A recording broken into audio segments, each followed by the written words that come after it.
সুপ্রিয় চাকরি প্রত্যাশী 1 মার্ক নিশ্চিত করুন। 3টি অঙ্ক নিয়েছে, এই 3টি অঙ্কই কিন্তু নিবন্ধনে আসা। ধানে চাল ও তুষের অনুপাত 7:3 হলে এতে শতকরা কি পরিমাণ চাল আছে? দেখুন, অনুপাতের জায়গায় যদি যোগ করে 10 আসে, দেখো 7 আর 3 যোগ করলে আসবে 10। 10 যদি আসে তাহলে সামনেরটা 7 মানে 70, 30 মানে 30, তাহলে 7 আর 30 যোগ করলে আসবে 100 থেকে কিন্তু হচ্ছে, তাই না?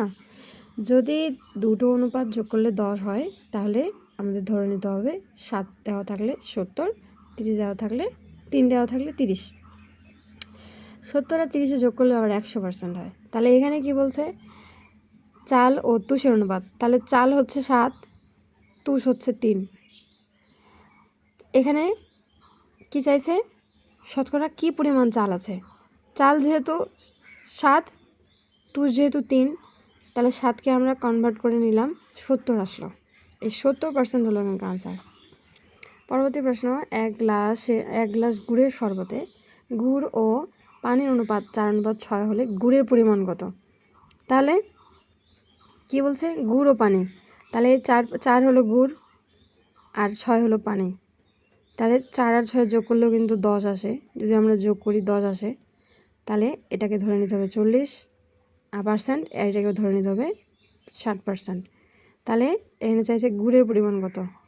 তাহলে গুড় যেহেতু সামনে 4 ছিল, তাই 40% হলো এখানকার আনসার। ধানে চাল ও তুষের অনুপাত, এবার 8:10। 8 আর 2 যোগ করলে কিন্তু 10 হয়। যদি আমরা 8 আর 2 যোগ করি তাহলে হবে 10।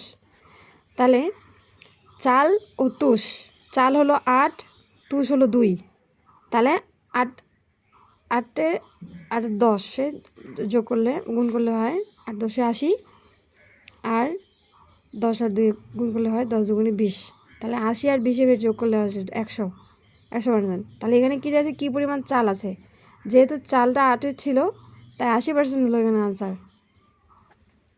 মানে আমাদের অনুপাতটা মিলাতে হবে, মিলানোর পরে আমাদের যোগ দিতে হবে। 2 সংখ্যা যোগ দিয়ে যা আসবে তার উপর ভিত্তি করে আমাদের পরবর্তী গুণ করে সংখ্যাটাকে নিতে হবে। এখানে 10 আর 80, 10 দুগুণে 20। তাহলে এখানে যেহেতু চাল চাইছে, চাল যদি তুষ চাইতো তাহলে আমরা 20 দিতাম আনসার। Thanks for watching.